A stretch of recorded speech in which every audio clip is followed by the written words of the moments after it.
Hello friends, once again welcome back to my channel. कैसे हैं आप सब? वैसे तो बहुत सारे मेकओवर्स के वीडियोस मेरे चैनल पर आपको मिल जाएंगे, लेकिन आज का जो मेकओवर का वीडियो है ना, उसको बनाने के लिए मैंने काफ़ी सारी रिसर्च की है। उसके बाद ही आज मैंने अपने किचन में कुछ चेंजिंग की है।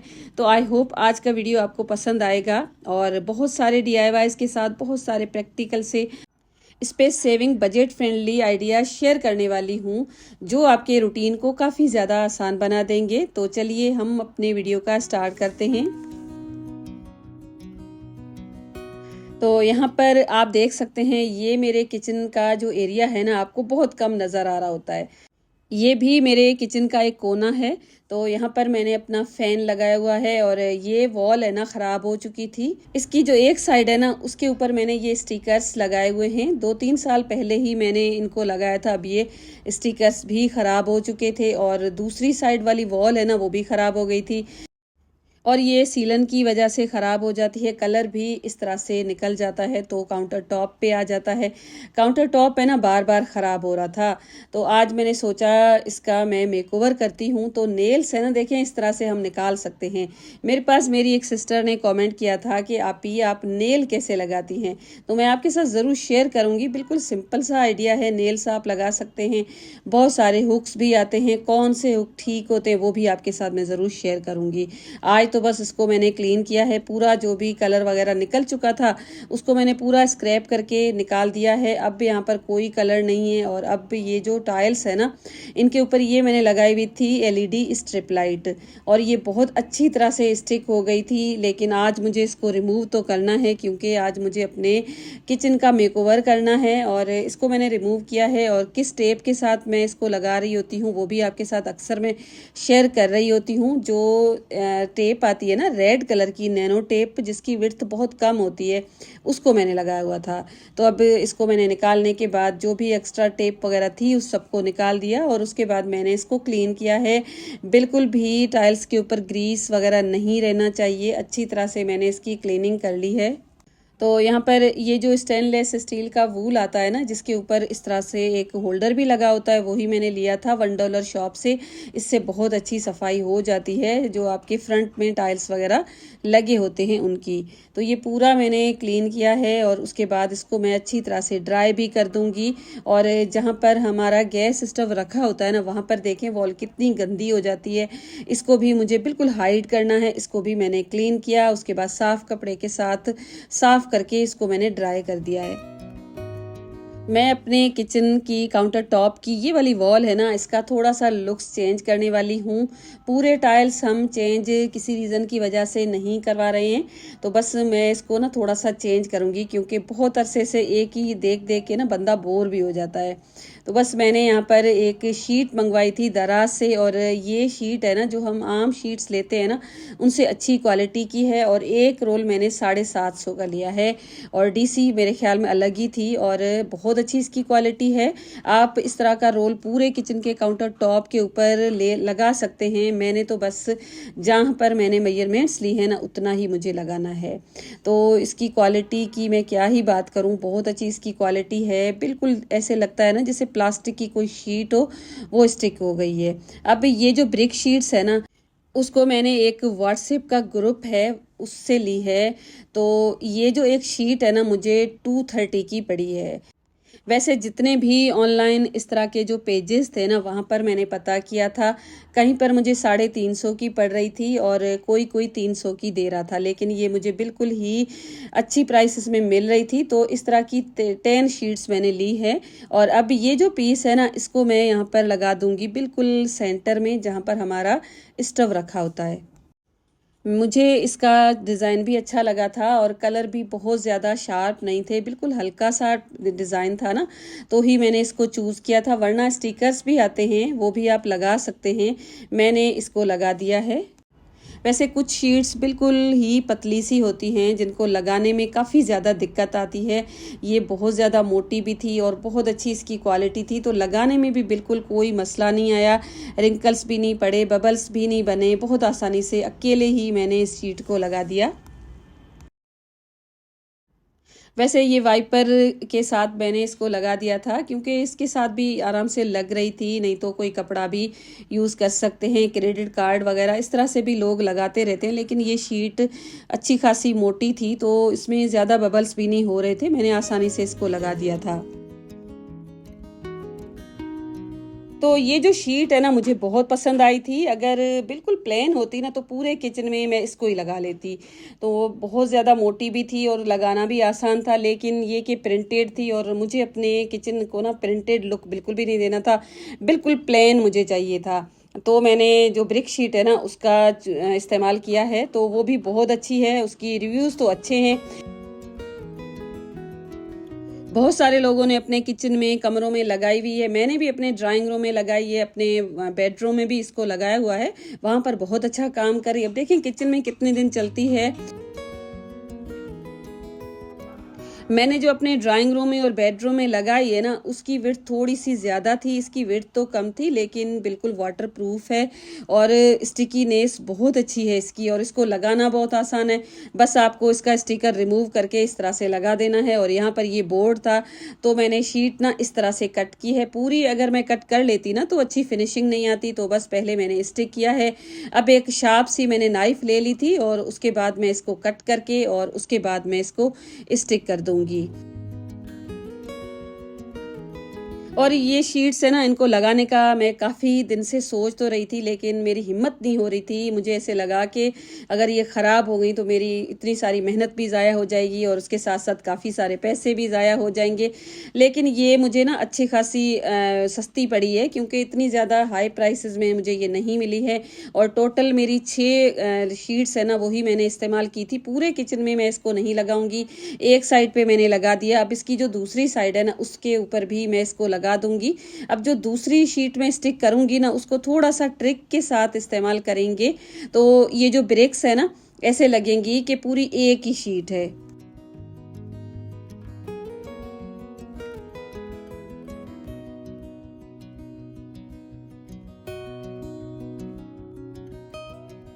बिल्कुल वाइट नहीं है, थोड़ा-सा ऑफ वाइट था और बॉर्डर था ना ब्राउन कलर का, हल्का-सा नज़र भी आ रहा था, क्योंकि ये थोड़ी-सी थिन है शीट, पहले वाली काफ़ी मोटी थी। अब यहाँ पर देखें इतना ये जो पीस है ना, इसको मैंने पहले तो कट किया है, थोड़ा-सा एक्स्ट्रा रखूँगी।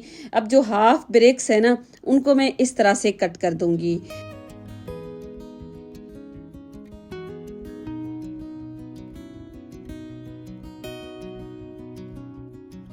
तो अब देखें कुछ इस तरह से ये शीट जब कट हो जाएगी ना तो यहाँ पर आप देखें इस तरह से हम स्टिक करेंगे तो ये ब्रिक्स है ना एक दूसरे के साथ बिल्कुल मिक्सअप हो जाएंगी। ऐसा लगेगा कि कंप्लीट एक ही शीट है जो हमने पूरी इस वॉल के ऊपर लगाया है, जॉइंट बिल्कुल भी नज़र नहीं आएगा। तो यहाँ पर इसको मैं स्टिक करने के बाद नीचे जो पीसेज आएंगे ना उनको भी मैंने कट करके अलग कर दिया है। आप चाहें तो रहने भी दे सकते हैं, लेकिन मैंने कहीं पर कट कर दिया था, कहीं पर मैंने इसके ऊपर ही स्टिक कर लिया था। तो ये पूरा किचन मैं इसी तरह से कवर करने वाली हूँ। ऊपर जो बिल्कुल डैमेज्ड वॉल है ना उसको भी ये शीट लगा के मैं बिल्कुल कंप्लीट कर दूंगी। और फैन मैंने निकाल दिया था और इसके ऊपर देखें ये कवर है ना तो कितनी बचत हो गई है। तो विंटर गुजरी है ना तो फैन हमने ऑन नहीं किया था तो गंदा भी नहीं हुआ। अब बस ये कवर मैं निकाल दूंगी क्योंकि अब हमारे पास तो ये गर्मियां है ना स्टार्ट हो गई हैं। पूरा मैंने नीट एंड क्लीन किया है, थोड़ी बहुत जहाँ पर डस्ट थी, और अब मैं इसको लगा दूंगी। किचन की वॉल्स का हमने मेकओवर किया है ना तो काउंटर टॉप को भी थोड़ा सा नया सा लुक दे देते हैं, लेकिन ज़्यादा हम खर्चा यहाँ पर नहीं करने वाले। तो ये मेरे पास एक डिश रेक है, मेरा अपना ही है प्लास्टिक का, और ये मैंने टेमो से लिया था और कुछ दिन से मैंने इसको रखा हुआ था क्योंकि मेरे पास दूसरा भी है तो मैं इस तरह से चेंज करती रहती हूँ। तो एक ही चीज़ देख के हम बोर भी नहीं होते। जब कुछ दिन हम इसको संभाल के रख लेते हैं ना तो जब हम इसको खोलते हैं तो ऐसा लगता है कि हमने नया लिया है। तो बस इसको मैंने इस कॉर्नर में रख दिया है। जो मैंने एलईडी स्ट्रिप लाइट निकाली थी उसको भी मैं वापस लगा दूंगी। साथ साथ मसाला बॉक्स में हमेशा हैंग करके रखती हूँ। और ये जो मसाला बॉक्स है ना, मैंने दराज से लिया था और मुझे काफ़ी है ना यूज़ करने में आसानी हो जाती है, क्योंकि मैं वर्किंग हूँ ना, तो बहुत जल्दी मैं मसाला इधर से उठा लेती हूँ और वापस से इधर ही रख देती हूँ। तो काउंटर टॉप के ऊपर एक्स्ट्रा मुझे किसी चीज़ रखने की ज़रूरत भी नहीं पड़ती और स्पेस भी सेव हो जाती है। और ये जो स्टिकर है ना, मैंने टेमो से लिया था और ख़ास तौर पे अपने किचन के लिए लिया था, लेकिन अब इस वॉल पे इतना अच्छा नहीं लग रहा था, लेकिन फिर भी मैंने इसको लगा दिया है।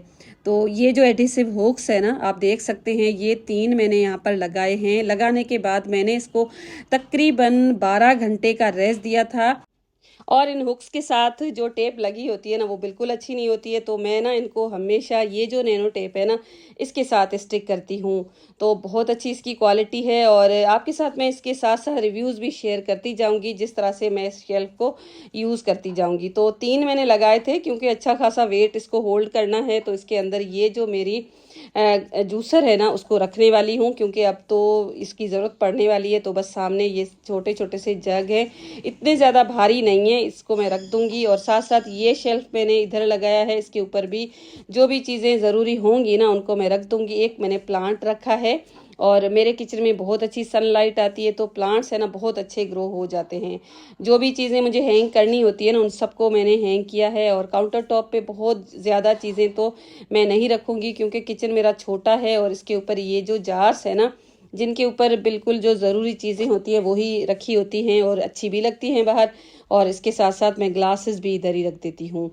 तो किचन की बहुत ज़्यादा तो मैंने डीप क्लीनिंग नहीं की है। जार्स वगैरह मैंने बस ये जो वाइप्स है ना, इनके साथ वाइप कर दिए हैं। तो जार्स वगैरह के ऊपर हल्की फुल्की सी डस्ट या ग्रीस जमा हो जाता है ना, तो इस वाइप्स के साथ बहुत अच्छी तरह से साफ़ हो जाता है। तो इस तरह से हमें थोड़ी सी अपनी आसानी के लिए ऐसी चीज़ें अपने किचन में रखनी चाहिए। और ये जो मेरी जार्स है ना, इनको मैंने टेमो से लिया था और तब तो टेमो की जो प्राइसेस है ना, बहुत अच्छी होती थी, बहुत कम प्राइसेस में चीज़ें आ जाती थी। लेकिन आजकल तो काफ़ी ज़्यादा महंगी आती हैं। तो ये बहुत अच्छी क्वालिटी की जार्स हैं, तो मैंने यहाँ पर रखी है। साथ में ये देसी घी के लिए मैं इस तरह का एक कंटेनर रखती हूँ। इसके नीचे मैंने एक हमेशा प्लेट रखी होती है, ताकि गंदा भी ना हो और उठाना भी आसान हो जाए। अब ये मेरे पास एक स्टिकर है और ये मैंने काफ़ी दिन पहले लिए थे, एक ही था। तो इसको मैं, ये जो मेरा स्टेनलेस स्टील का डब्बा है ना, जिसके अंदर मैं खुशका रखती हूँ रोटी बनाने के लिए, उसके ऊपर लगा दूंगी, ताकि थोड़ा सा मैच हो जाए और अच्छा भी लगे। क्योंकि इतना एक ही तरह का यूज़ कर करके कभी कभी हम चीज़ों के साथ ना बोर हो जाते हैं।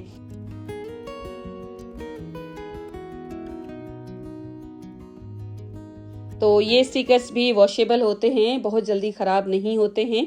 और उसके साथ साथ बाकी चीज़ें जो भी ज़रूरी हैं, उन सबको मैंने लगा दिया है। और ये जो स्टिकी हुक्स है ना, इसके साथ ही आए थे और ये मैंने निकाले नहीं थे। बस यहाँ पर देखें, थोड़ी सी मैंने कट कर दी थी शीट और बस ये यहाँ पर हैंग हो जाएगा। क्योंकि अगर मैं इनको निकाल देती ना, तो वापस से ठीक से नहीं लगते। और स्पून्स है ना ऊपर ठीक रहते हैं, क्योंकि काउंटर टॉप पे बहुत ज़्यादा है ना स्पेस सेव नहीं होती है इस तरह से। अभी ये एक मैंने वुडन की ट्रे खुद बनाई थी, इसके ऊपर ऑयल के कंटेनर्स में रख दूंगी। 3 तरह का ऑयल मेरे पास अक्सर रहता है। एक रिफाइंड ऑयल है, साथ साथ एक स्प्रे की बोतल है और उसके साथ साथ सरसों के तेल के लिए भी मैंने एक बोतल रखी होती है। हम सरसों का तेल भी अपनी कुकिंग में यूज़ करते हैं। और ये एक टेबल जो मैंने वाइट सीमेंट के साथ बनाई थी ना, इसके ऊपर ये मैं रखने वाली हूँ। क्योंकि देखें, क्योंकि काउंटर टॉप के ऊपर कोई भी चीज़ इस तरह से रखी होती है ना, स्पेशली सिंक एरिया के पास, तो पानी है ना जमा हो जाता है। तो फिर काउंटर टॉप गीला रहता है, बार बार हमें साफ करना पड़ता है। तो इस तरह से पानी है ना, वो बिल्कुल भी काउंटर टॉप पे नहीं रुकेगा। हम आसानी से क्लीनिंग भी कर सकते हैं। जो आपकी आलू प्याज की बास्केट्स है ना, ये आपने ली है या क्या किया है? तो माय डियर, ये मैंने ना 2 बास्केट्स थी मेरे पास मेटल की, उनको डीआईवाई करके बनाया है। साथ में देखें, इस तरह से मैंने इसको एक रॉड के साथ जोड़ा हुआ है। रॉड है ना, इसके अंदर कुछ इस तरह से मैंने लगा दी थी और दूसरी बास्केट है ना, उसको मैंने इस तरह से हैंग कर दिया था। तो मेरी एक बहुत अच्छी सी बास्केट बन के रेडी हो गई थी। लेकिन मसला ये आ रहा था कि इसकी देखें, ये जो नेट है ना, गैप थोड़ा सा ज़्यादा होने की वजह से कोई भी चीज़ एक तो इस तरह से गिर जाती है, जैसे यहाँ पर ये आलू गिरा है। और साथ साथ देखें, कचरा होता है ना, वो भी पूरा गिर के फ्लोर को ख़राब कर देता है। तो मेरे पास एक ट्राउज़र है, बिल्कुल पुराना नहीं था। इसकी जो लेग्स है ना उनको ही मैंने कट किया है। अब मैं इसकी एक साइड पे ग्लू गन के साथ ही जोड़ दूंगी। यहाँ पर अगर आप चाहें तो सिलाई भी लगा सकते हैं। मैंने तो इस तरह से ग्लू लगा दिया है। अब बस ये जो बास्केट है ना इसके ऊपर कुछ इस तरह से मैं लगा दूंगी। ऊपर भी मैंने हल्का सा इसको फोल्ड करके कर दिया है ताकि ये एक लुक भी अच्छा आए। और धागे तो वैसे टी शर्ट का मटेरियल है ना तो निकलेंगे नहीं। तो देखें इस तरह से मैं इसके ऊपर लगा दूंगी। और साथ में इसकी जो रॉड्स है ना उनको मैं थोड़ा सा कट लगा के इस तरह से गुजार लूँगी। और उसके बाद ये कपड़ा गंदा भी ना हो और इसको एक अच्छी सी शेप भी मिल जाए, तो मैंने इसके अंदर एक पेपर रखा है, थोड़ा सा मोटा है। तो इस तरह से कट करने के बाद इसके अंदर अब आलू प्याज को मैं स्टोर करूँगी।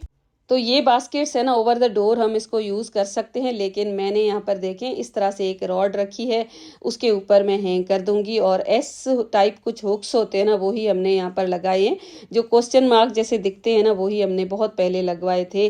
तो इस तरह से अब ये आलू प्याज मैंने यहाँ पर ऑर्गेनाइज करके रखे हैं। साथ में मैंने अदरक लहसुन भी रख दी है और लुक भी अच्छा आ रहा था। आपको कैसा लगा मुझे कॉमेंट करके बताइएगा।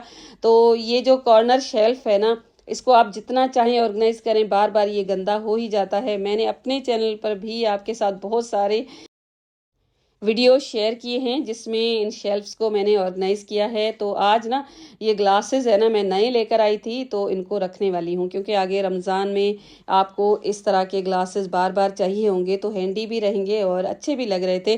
तो यहाँ पर फ़िलहाल तो मैंने रख दिए हैं। अब ये जो स्पेस है ना काउंटर टॉप और फ्रिज के दरमियान वाली, इसके ऊपर एक मैंने हैंगर स्टिक कर दी है जो बंद भी हो जाती है और इस तरह से हम इसको खोल भी सकते हैं। इसके ऊपर आप कोई चीज़ हैंग करके रख सकते हैं, छुप जाएगी, नज़र भी नहीं आएगी। आपके किचन के बहुत सारे नैपकिन्स होते हैं, बहुत सारे डस्टर होते हैं। जिस तरह से मेरा ये जो छोटा सा एक डस्टर है ना इसके साथ हैंगिंग का कोई ऑप्शन मौजूद नहीं है, तो मैंने जिप टाई लगा के कुछ इस तरह का एक ऑप्शन DIY करके रेडी कर दिया है। तो गरम नाइफ या गरम नीडल के साथ यहाँ पर मैं सुराख भी कर सकती थी, लेकिन बस मैंने इस तरह से इसको बना लिया है। अब यहाँ पर इसको मैं हैंग कर दूंगी। अब ये छुप जाएगा और स्पेस भी हमारी सेव हो जाती है, क्योंकि इस तरह की छोटी छोटी सी चीज़ें बीच में पड़ी रहती है ना तो भी अच्छी नहीं लगती हैं। और बस ये पूरा मेरा किचन अब हो गया है नीट एंड क्लीन। बोल्स और फ्रिज में यूज़ होने वाले जो कंटेनर्स है ना उनको मैंने इस तरह से बिल्कुल ओपन शेल्फ में रखा है। साथ में मैंने एक अपना कटिंग बोर्ड भी रख दिया है। और बस इस तरह से ये पूरा किचन हो गया है सेट। और कितने दिन तक रहता है ये मैं आपको बिल्कुल भी नहीं बता सकती हूँ। तो बस आप मेरे किचन का फाइनल लुक एंजॉय कीजिएगा और मैं आपसे चाहूँगी इजाज़त। आई होप आपको आज की वीडियो भी हमेशा की तरह पसंद आई होगी। वीडियो पसंद आई हो तो एक लाइक करके मोटिवेट ज़रूर कीजिएगा।